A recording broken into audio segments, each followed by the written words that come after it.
Salut, bienvenue sur Antipop, le podcast pour les podcasteurs entrepreneurs déterminés à faire grandir leur podcast. Dans ce podcast, tu trouveras plein de conseils, de méthodes et de témoignages pour t'aider à booster l'audience de ton podcast et à explorer toutes les pistes pour construire une stratégie adaptée à tes besoins, tes objectifs, tout en gardant le plaisir. Allez, je laisse place à l'épisode du jour.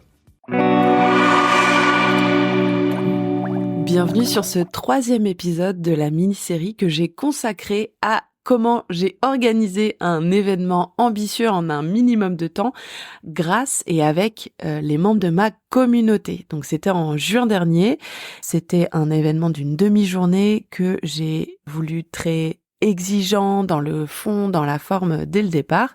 Si tu n'as pas encore écouté les 2 premiers épisodes où j'explique comment est-ce que j'ai cadré les contours de cet événement et comment est-ce que j'ai mis en place la co-construction et réuni un comité d'organisation autour de moi pour rendre cet événement possible, parce que franchement il y avait du boulot, et je t'invite à les écouter. Là, dans ce 3e épisode, on va se concentrer sur ce que j'ai appelé l'expérience participant.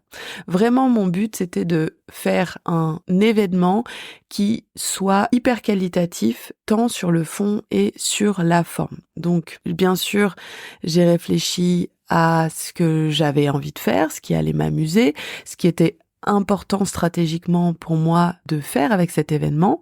Donc j'ai défini une thématique qui était la construction de la communauté autour de son podcast, puisque le community building, c'est vraiment un univers que j'explore depuis plusieurs années grâce à mes propres expérimentations sur ma propre communauté qui est EcoFactory, mais aussi grâce à des missions clients que j'ai pu mener pour les aider à structurer leur expérience communautaire. Et donc du coup, moi, c'est un sujet que j'adore et sur lequel j'avais envie d'être plus identifiée dans ma communication, et je me suis dit, je vais centrer l'événement sur cette thématique de créer une communauté. En plus, ça faisait tout à fait sens puisque c'était un événement que je co-créais avec ma communauté et j'invitais des podcasteurs à monter en compétence sur ce sujet de créer une communauté qui est pour moi un levier hyper important pour qu'un podcasteur, une podcasteuse dure dans le temps, et de la motivation et des relais de communication avec ses auditeurs, ses auditrices. Donc ça a été tout trouvé, ce sujet de la communauté. Maintenant, il s'agissait aussi de créer une expérience participante qui soit à l'image de cette expertise que je voulais mettre en avant. Comme je vous le disais, il me semble dans le premier épisode, mon but c'était que les personnes de ma communauté se retrouvent, continuent de renforcer des liens, continuent de collaborer ensemble, de s'inspirer pour avoir de l'ambition vis-à-vis du futur de leur podcast, notamment avec cette dimension communautaire. Mais j'avais aussi invité des personnes qui étaient dans mon entourage, dans ma communauté, mais plutôt au sens large, et qui connaissaient un peu moins, voire pas du tout, ce que je proposais avec EcoFactory. Et vraiment, mon objectif, c'était que ces 3 heures qu'on allait passer ensemble donnent une impression palpable, une impression concrète de, entre guillemets, ah, c'est ça de faire partie d'une communauté, ah, c'est ça l'expérience EcoFactory. Donc vraiment, je me suis vraiment creusé la tête, toute seule d'abord, mais aussi grâce à mon comité d'organisation, donc les 4 podcasteuses qui ont répondu oui pour co-organiser cet événement avec moi. Donc on s'est creusé la tête pour se dire comment est-ce que on va créer une expérience participante qui soit exceptionnelle, qui fasse vraiment passer un excellent moment et qui donne envie ensuite de continuer à s'investir dans la communauté EcoFactory ou de parler autour de soi de son expérience avec EcoFactory. Donc, une expérience, on aurait pu faire l'erreur de se dire on va se concentrer sur ces 3 heures qu'on va passer ensemble. Non, moi j'ai voulu adopter une approche un petit peu plus large, prendre un peu de la hauteur et me dire l'expérience participant, elle va commencer dès le moment où la personne va recevoir la première communication « Salut, je t'invite à cet événement ». Donc pour moi, elle est en 3 temps cette expérience, avant l'événement, pendant l'événement et après l'événement. Et je vais t'expliquer, je vais te donner quelques exemples que je trouve les plus parlants sur la façon dont on a réfléchi à cette expérience participant par rapport à notre stratégie globale. Donc, avant l'événement, eh bien, comme je te disais, ça commence dès la première fois où les gens qui vont participer à cet événement prennent connaissance que je vais organiser un événement. Donc, j'ai vraiment réfléchi à un événement où tu te sens invité, tu te sens privilégié d'être convié à cet événement. C'était un événement que je voulais gratuit puisque c'était une expérience que j'avais designée de A à Z pour ma communauté, pour vraiment me tester, me faire plaisir sur un projet ambitieux. Donc c'était un événement gratuit.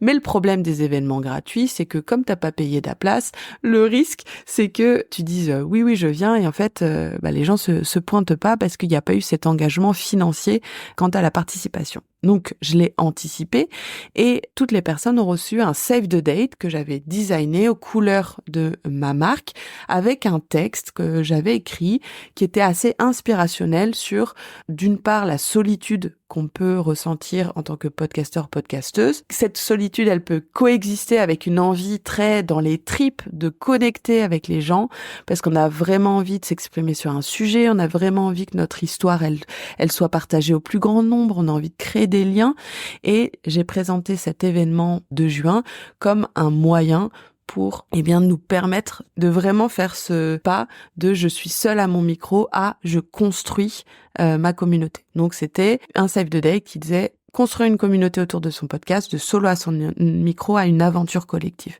Et l'aventure collective, c'était celle que chaque podcasteur et podcasteuse aurait envie de construire à l'issue de l'événement, mais c'était aussi l'aventure collective de l'événement en lui-même. Donc un save the date hyper chiadé au niveau du graphisme, mais aussi au niveau du message, au niveau du fond, de la hauteur un petit peu inspirationnelle que j'ai voulu donner au message qui a accompagné ce save the date.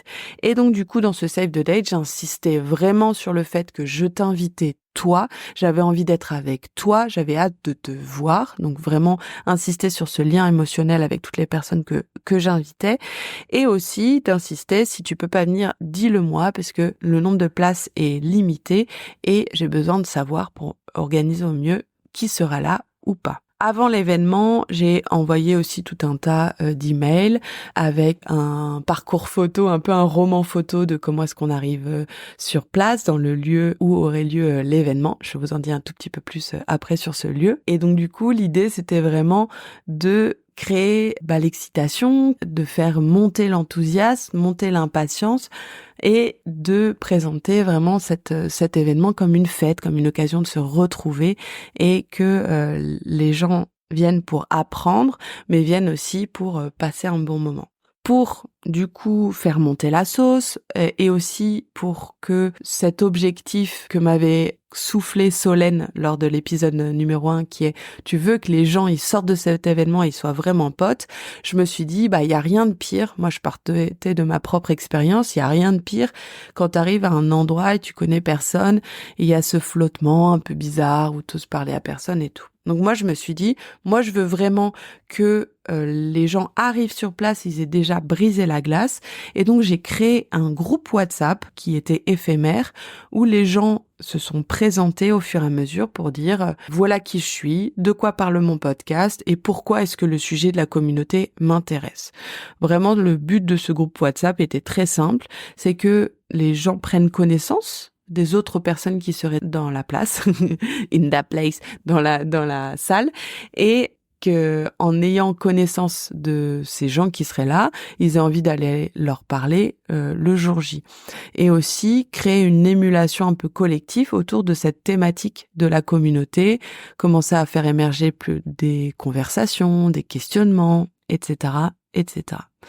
Donc voilà les deux actions principales que j'ai prises en amont de l'événement pour construire cette expérience participante hyper qualitative. Ensuite, avant de te dire ce que nous avons fait pendant l'événement, je dois te dire 2 mots sur où se situait ce fameux événement.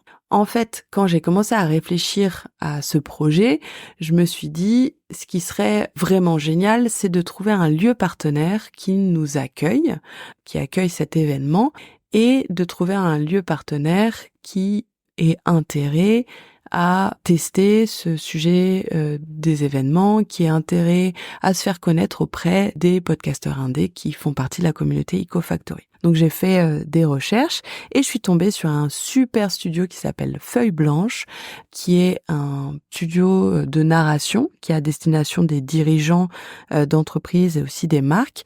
Et il se trouve que Thomas Benzazon, qui est co-créateur de Feuille Blanche avec Solène Etienne, avait participé à un challenge cross-promo que j'avais co-organisé avec Ocha fin 2023. Et donc du coup, quand j'ai contacté Feuille Blanche, parce que j'ai vu qu'ils étaient super bien situés dans le centre de Paris, que j'aimais bien leur approche, ils mettaient le focus sur le storytelling, ils mettaient le focus sur la valeur ajoutée qu'ils avaient pour leurs clients.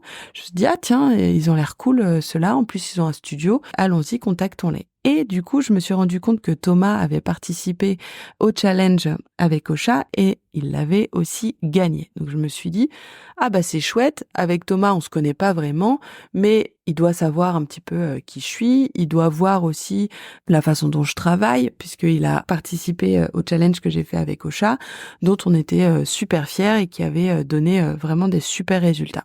Donc j'ai contacté Thomas et en très peu de temps, Solène et Thomas m'ont fait confiance. Ça a été vraiment un plaisir d'avoir cette relation professionnelle dès le départ et ils m'ont dit eh ben génial, bingo, on est d'accord pour accueillir ton événement lors d'une après-midi et on a travaillé sur un partenariat qui était intéressant de chaque côté.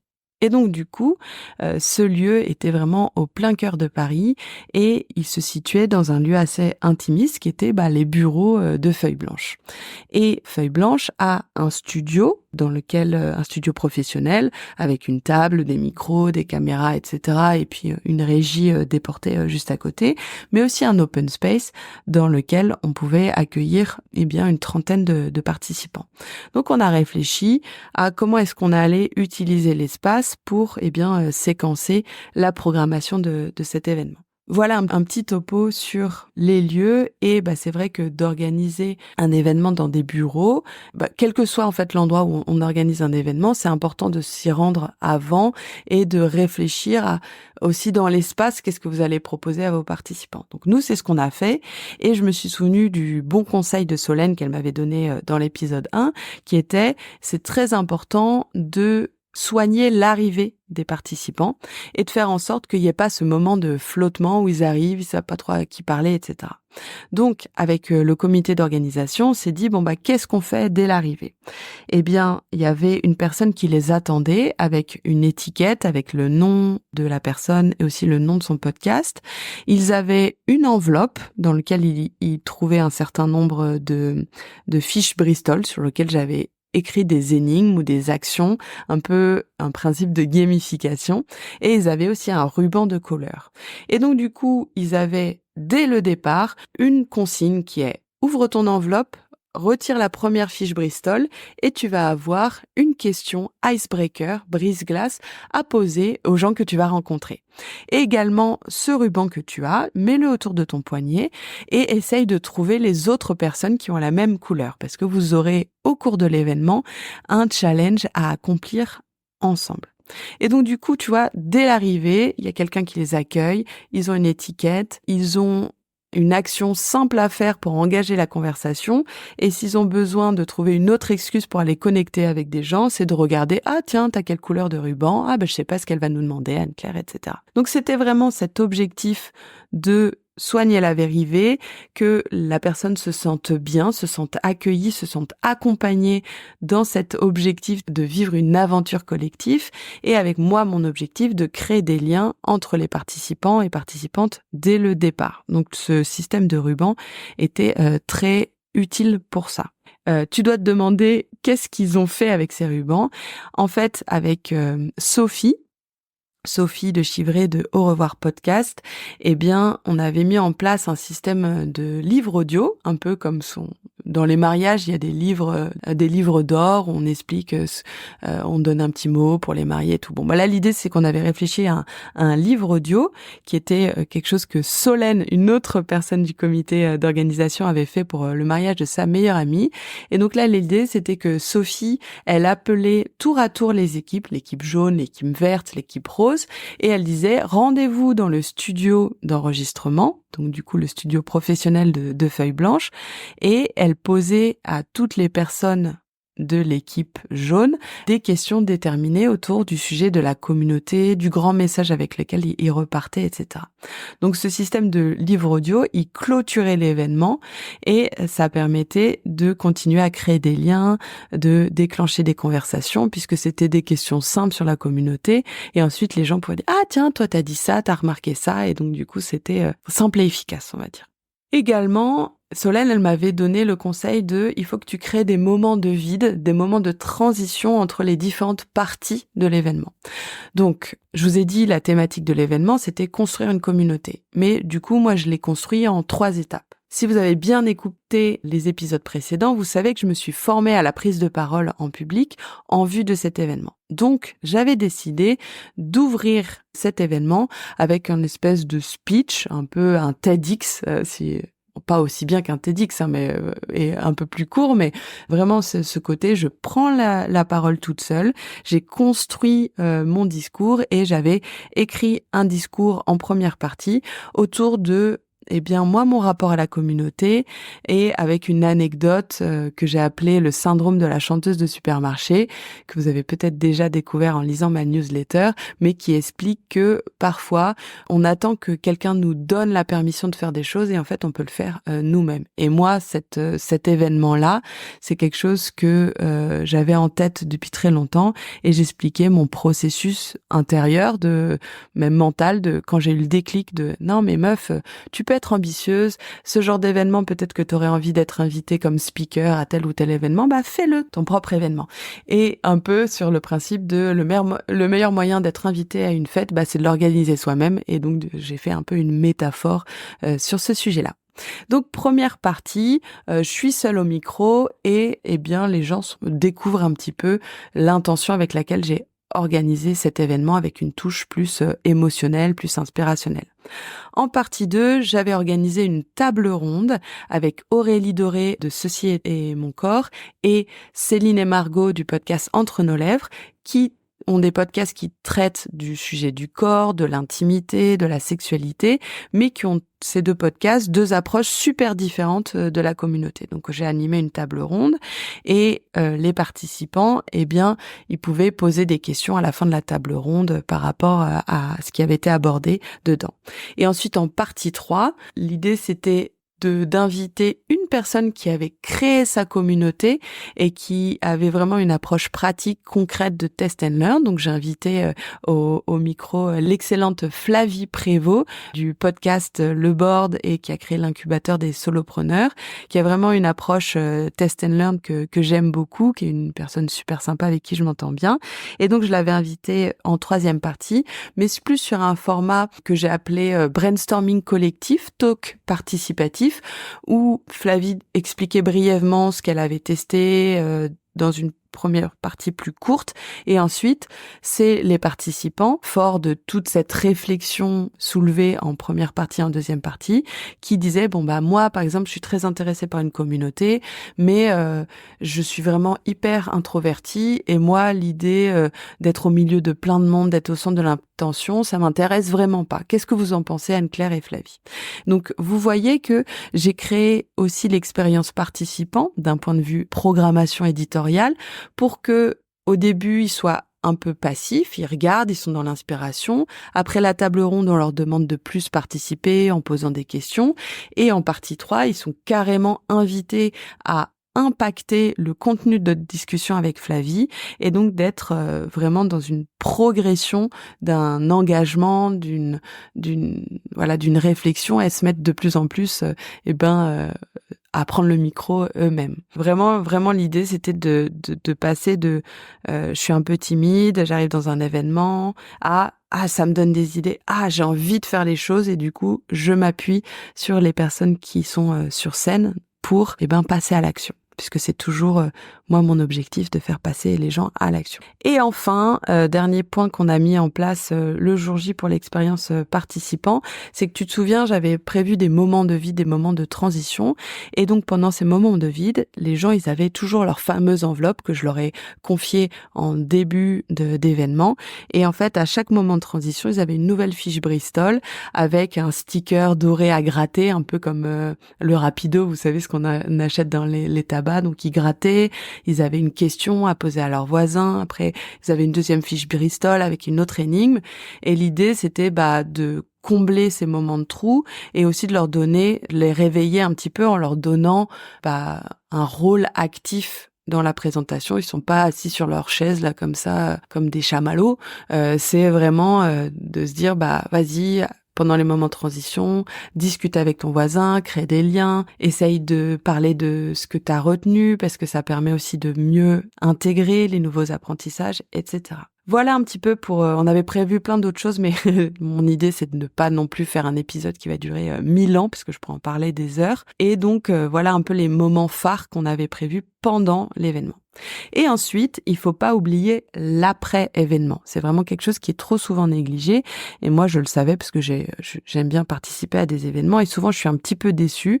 Il y a eu vraiment cette excitation qui est montée et après, ça retombe comme un soufflet. Et vous vous souvenez que j'avais vraiment des objectifs stratégiques précis avec cet événement, que c'est un événement qui était gratuit. Donc, du coup, j'investissais de l'argent dans cet événement, mais je voulais avoir un retour sur investissement, notamment en termes de visibilité vis-à-vis de ce que j'avais mis en place et du coup ma capacité à créer du contenu, à être experte sur le community building, ma capacité à créer des expériences qualitatives pour une communauté, etc.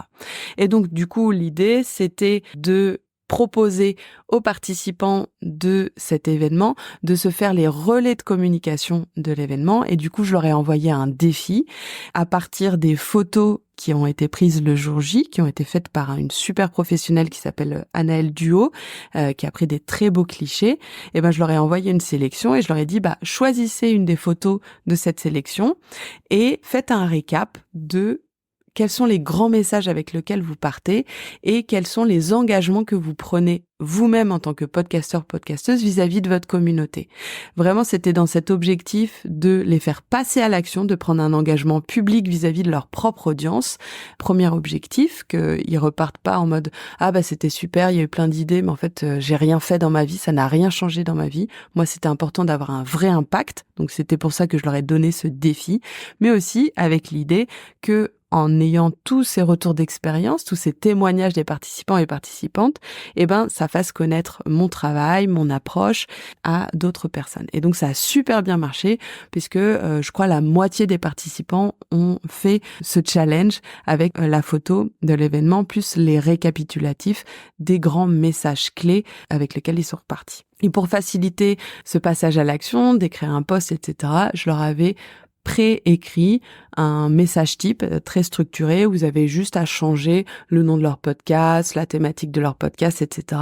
Et j'ai vu que beaucoup de personnes avaient copié-collé mon message type et avaient un peu modifié à la marge, mais je suis sûre que si je leur avais pas donné une structure, j'aurais eu beaucoup moins de personnes qui auraient relevé ce défi de devenir des ambassadeurs de EcoFactory après coup.